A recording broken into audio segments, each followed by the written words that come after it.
professeure Duduche. Avec elle, pas de retenue. Je veux vous raconter avec mes prochains invités une histoire qui m'a beaucoup touchée, en fait, qui m'est allée droit au cœur. Ma prochaine invitée m'a écrit une lettre qui est un peu comme une bouteille à la mer, un cri du cœur, un appel à l'aide. Et la lettre que j'ai reçue commençait par « Chère Madame Durocher, la bureaucratie tue notre système de santé, ainsi que des patients. » Ça m'a beaucoup intriguée, j'ai voulu lui parler. Elle s'appelle Maude Rebérol. Bonjour, Maude. Vous êtes... Mais c'est tout à fait normal après la lettre que vous m'avez envoyée. Donc, Maude, vous êtes médecin de famille, mais vous êtes aussi patient. Les gens qui nous écoutent à la télé voient évidemment que vous portez un turban qui camoufle en fait un casque que vous avez qui aide à soigner votre cancer. Effectivement, c'est un dispositif qui s'appelle Optune. C'est un casque, on en a entendu beaucoup parler dans les médias dernièrement parce que c'est malheureusement pas tous les gens qui sont atteints d'un glioblastome comme moi qui ont la chance d'avoir ce dispositif-là. Mais c'est ça, c'est un traitement contre le cancer au cerveau que j'ai. D'accord. Alors donc, il y a comme des aimants, il y a toutes sortes de patentes qui sont collées sur votre cerveau. C'est relié à un tuyau qui est relié à la machine. La machine, vous la portez constamment avec vous. Vous l'avez en ce moment dans un sac à dos. Vous me disiez avant qu'on entre en onde, ce sac à dos, en plus, est très lourd. C'est quand même relativement lourd. C'est juste que ça finit toujours par faire pression. Puis il faut se transporter des batteries de secours avec parce qu'il faut les changer aux 2-3 heures. D'accord. Alors, Maude, bonjour. Merci d'être là en personne. À ma droite, il y a votre conjoint, Jean-Pascal Provost. Bonjour, Jean-Pascal. Bonjour. Donc, vous êtes venu aujourd'hui pour appuyer Maude dans son témoignage, puis aussi pour témoigner de ce que c'est au jour le jour, le combat que mène votre conjointe quand vous avez 43 ans, Maude, quand on apprend que sa conjointe a un cancer incurable. Comment on réagit, Jean-Pascal? Ben c'est la fin du monde, là. Quand ça arrive, nous, la nouvelle est arrivée il y a un petit peu plus de 2 ans. Puis on remercie la vie, en fait, d'être encore là parce qu'en fait, les pronostics étaient très, très sombres. Mais on est dans un combat qui est perpétuel, qui est tous les jours, puis qui vient aussi avec le stress de perdre la personne que tu aimes le plus au monde. Maude, vous aviez 41 ans.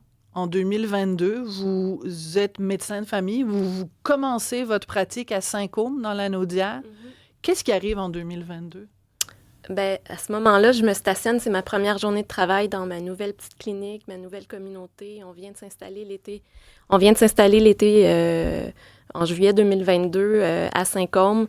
Donc, je me dirige à ma clinique. Je suis à 3 minutes en voiture. Je me stationne devant la clinique et là, j'ai plus connaissance de rien. Quand je retrouve un peu mes esprits, je suis dans une civière. Ils sont en train de me descendre dans ma clinique, mes propres collègues, et de me faire toutes sortes de tests, la glycémie, puis tout ça. Puis l'ambulance arrive, les premiers répondants, puis là, je me fais amener à l'hôpital de Joliette et on me fait un scan, puis on trouve quelque chose d'anormal qui signe que... Au cerveau. Qui signale que ça augure mal. Donc, ils me font un examen plus poussé, qui est une IRM, la journée même. Et puis là, ils me reviennent en disant, écoutez, on a trouvé quelque chose de très mauvais. Il faut qu'on vous réfère dans un centre spécialisé en ville. Donc, là, c'est la fin du monde, là. C'est comme... Mais je sais, étant médecin, je connais la réalité de ce que c'est. Puis c'est un cancer très, très, très... Et d'un, c'est incurable. Donc, le diagnostic d'incurabilité tombe à ce moment-là. Mais bien qu'on garde un espoir tant qu'on n'est pas allé en chirurgie ou en biopsie, que ce soit autre chose, mais ça a quand même un aspect à l'imagerie là, qui est difficile d'être nié. Puis ça tombe dans un ciel clair parce que j'ai pas eu vraiment de symptômes avant.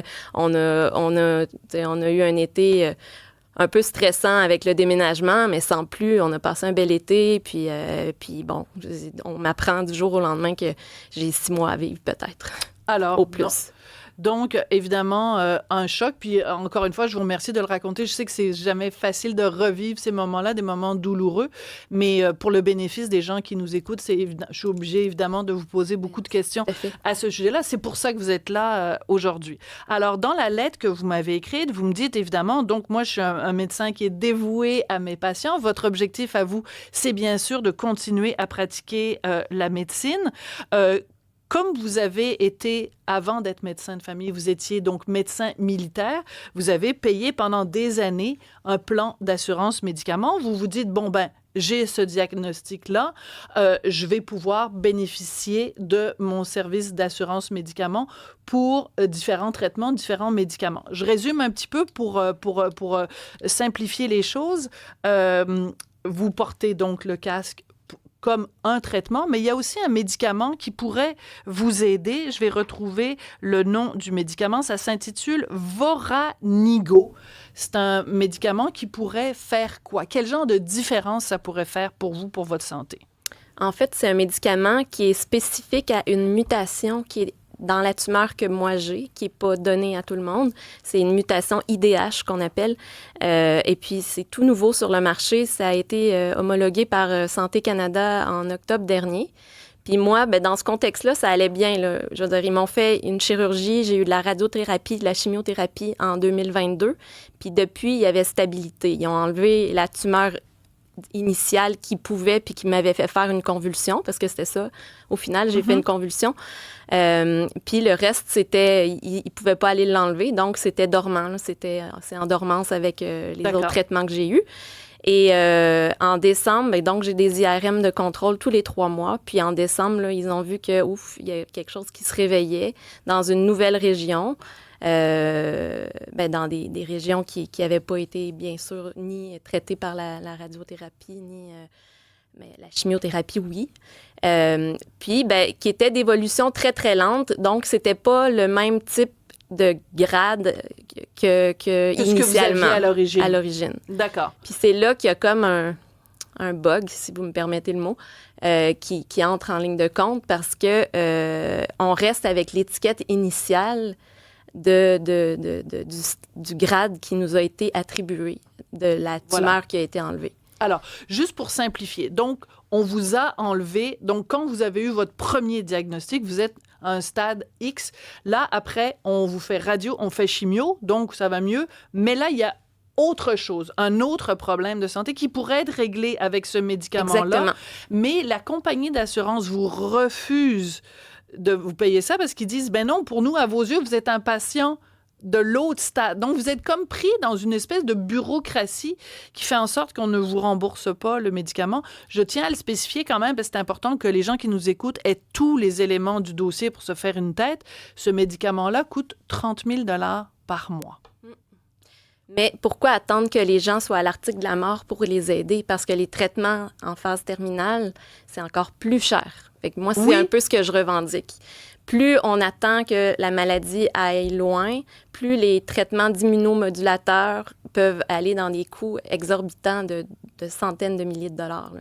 Ça, c'est important parce que je parlais avec quelqu'un aujourd'hui, puis je lui expliquais votre histoire. Je reçois quelqu'un, etc., etc. Puis la personne me dit, oui, mais peut-être que nous, comme société, on n'a pas les moyens de payer à Maude ce 30 000 $ par mois. Mais là, vous venez de faire une réponse mathématique. Si on vous laisse aller, ben excusez-moi de parler comme ça, mais vous allez coûter encore plus cher à la société que le coût du médicament. C'est ça, en fait. Oui, puis honnêtement, si on ne me permet pas d'accéder à ce traitement-là qui est relativement bien toléré, je vais être obligée de refaire de la chimiothérapie, puis je ne pourrai pas être en mesure de continuer d'exercer mes fonctions de médecin, ce que je continue d'exercer aujourd'hui, là. Voilà. Puis d'aider mes patients. Voilà. Alors, c'est pour ça aussi que je voulais vous recevoir aujourd'hui, parce que, on le sait, on a une pénurie de médecins de famille, on a une pénurie de médecins tout court. Notre système de santé marche en claudiquant comme ça. Vous, la raison pour laquelle vous êtes là aujourd'hui, c'est aussi pour dire, est-ce que la société peut m'aider à être en meilleure santé pour aider des gens qui ont besoin de moi? Parce que là, en ce moment, vous ne pouvez pas travailler beaucoup d'heures à la clinique. Je fais 2-3 jours semaine. Et mais donc, c'est quand même des dizaines de patients que j'aide. Je suis là en soutien à mon équipe, puis je le fais avec tout mon cœur. Je suis vraiment très, très dévouée à mes patients. Là. Alors, ce que vous m'avez décrit, parce que la lettre que vous m'avez envoyée, là, je tourne les pages, ça fait 10 pages. Et là, là. Pourquoi ça fait 10 pages? Parce que vous me décrivez étape par étape toute la Toutes les démarches. bureaucratie et les démarches où on vous dit, ben, c'est un programme fédéral, parce que vous étiez employé de la fonction publique fédérale. Pourquoi ils vous ont refusé de payer vos médicaments? Bien, c'est ça, ça a été tout un processus de demande d'appel, d'application, là, de refus, soumettre une autre demande, un autre refus, porter la décision en appel, faire une plainte. Donc, il y a eu 4 étapes avec la compagnie d'assurance comme telle, pour finalement finir par découvrir, grâce à des gens j'ai des bonnes étoiles là, qui m'aident encore là, dans mes démarches, qui sont à mes côtés puis qui font des recherches pour moi, que ce plan d'assurance-là, étant un plan fédéral, n'ont pas à se conformer aux réglementations provinciales, tout comme un autre assureur privé devrait le faire au Québec avec la loi sur l'assurance médicaments, qu'un assureur se doit de couvrir minimalement ce que la RAMQ couvre. Voilà. Mais là, donc, c'est incroyable parce qu'il y a plein de gens qui nous écoutent, qui travaillent pour la fonction publique au fédéral, qui pensent qu'ils sont assurés, qui pensent que le jour où ils vont avoir besoin de médicaments qui coûtent très cher, il n'y a pas de problème, je suis assuré avec Canada Vie. Pas en tout. Vous allez vous faire laisser tomber comme Maude. C'est ça qui est terrible. Bien, parce que eux, ce qu'ils mentionnent, en fait, c'est que le médicament, il n'est pas encore sur leur liste. Eux, ils ont leur propre liste de médicaments entérinés, là, qu'ils ont le droit de rembourser.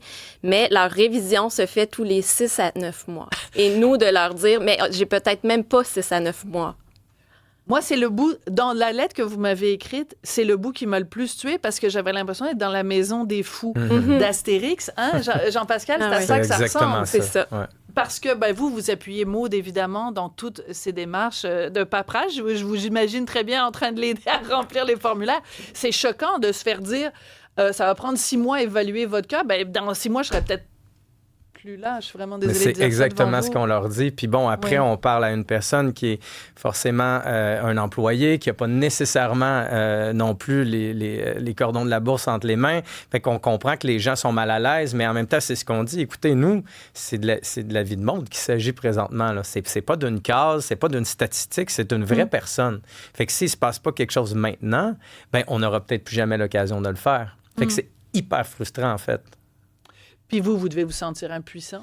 Totalement, parce que on travaille fort en collaboration avec des gens et tout, mais à un moment donné, le maximum de ce qu'on peut faire comme être humain aussi, on l'atteint. Puis comme conjoint, comme amoureux, vous pouvez vous imaginer comment on peut se sentir quand on arrive au bout. Absolument. Je vais vous demander à tous les deux de lire le commentaire de Pierre de Victoriaville. Je vais le lire pour nos auditeurs à la radio. Pierre nous dit « Je suis pharmacien depuis 20 ans. Je dois dire que les plans d'assurance de juridiction fédérale, que ce soit pour l'armée, les vétérans, les gens qui travaillent pour Post Canada, sont une aberration de restrictions administratives. » C'est là-dessus que tu voulais attirer notre attention, Absolument, c'est ce que Cybèle. je voulais vous dire. Puis on reçoit d'autres aussi commentaires, des gens qui disent que c'est carrément insultant de savoir que les pharmacies, les pharma, comme il le dit, sont subventionnés pour des recherches, pour trouver des traitements. Et quand on les trouve, finalement, ils les revendent extrêmement cher. Et c'est frustrant d'entendre ça puis de savoir qu'on peut rien y faire. Comment vous réagissez aux commentaires de Pierre qui nous écrit en disant que lui est habitué de voir ça, mettons, Post Canada, l'armée et tout ça? Bien, c'est ça. J'ai trouvé que c'était un mégascope, en fait. Il y a une section à la RAMQ, il y a un département qui s'occupe uniquement des employés fédéraux lésés par leur plan d'assurance. Donc, ces employés fédéraux-là auraient le droit d'avoir un autre plan d'assurance ou, le cas échéant, d'être sur la RAMQ s'ils n'ont pas la possibilité d'avoir un plan avec un conjoint. Ou... Voilà, c'est ça, c'est que la loi, au Québec, la loi sur l'assurance médicaments, ça nous oblige. Soit on est à la RAMQ, soit on a soi-même ou notre conjoint a une assurance privée, mais on ne peut pas être dans un espèce de limbo, là, on ne peut pas être entre les deux. Donc vous pensiez que vous étiez assuré, finalement, ils refusent de suivre les médicaments. Vous m'avez écrit à un moment donné, personne ne semble comprendre que mon temps est compté. Quand vous voyez les petites aiguilles de l'horloge qui tournent... Moi, j'ai une épée de Damoclès au-dessus de la tête depuis 2 ans et demi, puis Dieu merci, je suis encore là aujourd'hui, mais là, depuis 5 mois, je me bats, je cogne à toutes sortes de portes. Là, j'ai été finalement admise à la RAMQ comme plan supplémentaire. Ouais. C'est ça. Tout récemment? Tout récemment, oui. Puis Et malgré eux, ils tout, peuvent rien faire. La RAMQ peut la rien pour RAMQ vous? non plus, je coche pas toutes leurs petites cases. OK. Alors ça, c'est important de le mentionner. Corrigez-moi si je me trompe. J'essaye de vous aider, hein, je ne veux pas vous interrompre. Juste pour que ce soit clair pour tout le monde, c'est que l'assurance maladie, vous n'y avez pas droit au complet non plus parce que vous ne faites pas un si gros salaire que ça. Parce qu'il y a peut-être des gens qui nous écoutent qui disent, ben voyons, Maude est médecin, elle doit bien gagner sa vie, elle a peut-être les moyens. Mais non, parce que vous ne faites plus beaucoup d'heures, parce que vous êtes affaibli par la maladie. C'est important aussi de mettre les choses en perspective. C'est important pour moi d'écouter mes limites une fois dans ma vie. Donc, j'essaye de ne plus me pousser à bout comme je l'ai donc fait dans le passé, là, plutôt à tendance workaholic. Mais donc, aujourd'hui, j'essaye d'écouter là, justement un peu plus mon corps, les symptômes de fatigue, puis de ne pas me pousser à bout, mais tout en restant active, puis en continuant de me stimuler intellectuellement, puis en ayant surtout le sentiment d'aider. C'est ce qui est le plus important pour moi, le sentiment d'utilité là, dans ma communauté. Puis mes patients me le rendent énormément là, en reconnaissance. Puis donc, c'est bon pour nous tous. Je résume. On a quelqu'un qui a 41 ans, qui a payé ses impôts, payé ses taxes, qui a été un bon contribuable, qui a payé sûrement beaucoup d'impôts, parce que, qui donne de soi-même en étant médecin, donc tourné vers les autres. Et le jour où cette personne-là, cette citoyenne-là, est elle-même une patiente dans le système de santé, nous, collectivement, comme société, on dit « Ah, ben c'est quoi, tu rentres pas dans la petite case, puis... » Puis le pire, c'est que l'équipe traitante, mon équipe traitante spécialisée, considère que c'est le meilleur traitement pour moi. Là. Oui, vous êtes ce qu'on appelle un patient d'exception. C'est une façon d'obtenir des médicaments. Soit il y a un médicament d'exception, puis il y a une autre façon, c'est d'être un patient d'exception. Et là, donc, la demande comme patiente d'exception, on sait qu'il y en a beaucoup qui y ont accès via la RAMQ. Mais donc, moi, on a soumis une demande, puis moi aussi, j'ai été refusée. Moi, j'ai été refusée versus d'autres personnes qui y ont accès, puis c'est même sorti dans les médias dernièrement. Là, il y a plusieurs patients là, qui y ont accès. Mais vous êtes refusé, mais votre équipe soignante considère que vous devriez y avoir accès. Alors, vous demandez, en fait, au ministre de la Santé, vous lui demandez plusieurs choses. Il pourrait négocier le prix à la baisse avec la compagnie pharmaceutique, intervenir auprès de la RAMQ pour que votre demande soit approuvée, ou même avoir un budget discrétionnaire, parce que ça existe aussi, les budgets discrétionnaires. J'imagine. Assurément. Assurément. Oui, Cybèle. On a un autre commentaire comme celui qu'on a lu tantôt. Canada Vie, les assurances de Post Canada refusent plein de médicaments. Les pharmaciens n'en reviennent jamais à quel point Canada Vie ne couvre pas les médicaments que d'autres couvrent. C'est dû aux lois qui ne s'appliquent pas au Québec. C'est carrément dégueulasse. Vous voyez ce que vous avez déclenché, Maude, c'est que à partir de votre cas à vous, il y a beaucoup de gens, on est en train de sensibiliser les gens aujourd'hui à cette aberration-là. On se croit protégé avec une assurance médicaments, avec des impôts qu'on a payés pendant des mois, pour ne pas dire des années. En terminant, Maude, qu'est-ce que vous souhaitez? Mettons que vous avez le ministre de la Santé, mettons qu'il nous écoute en ce moment, qu'est-ce que vous voulez lui dire? J'aimerais qu'on trouve le moyen de rectifier cette injustice-là, qui, dans mon cas, s'applique tout à fait. J'aimerais ça qu'on arrête de penser avec des formulaires puis qu'on utilise notre gros bon sens. Je sais que c'est nécessaire d'avoir des protocoles puis tout ça, mais dans un cas comme ça, je suis un des leurs qui soutient les patients dans la communauté, puis j'aimerais ça qu'on me donne un petit coup de main, là, parce que j'ai vraiment frappé à toutes les portes. Et la question, c'est de savoir, ça coûte combien?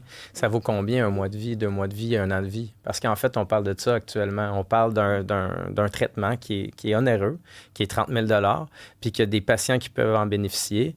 C'est pas le cas de Maude, mais ça peut lui permettre non seulement de vivre plus longtemps, mais en plus de ça, de vivre en meilleure santé. Et de soigner des gens. Et Donc, de soigner les gens. la quadrature serait absolument parfaite. Maude Rebérol, merci beaucoup de m'avoir écrit cette lettre. Ça m'a beaucoup touchée. Puis, merci d'être venue en personne. Je sais que c'est très fatigant pour vous, donc je l'apprécie que vous soyez venu en personne. Puis, je veux remercier votre conjoint Jean-Pascal Provost qui est venu aussi à titre de soutien. Merci beaucoup Merci pour tout ce que beaucoup. vous faites pour Maude aussi. C'est gentil. Merci à vous deux. Merci.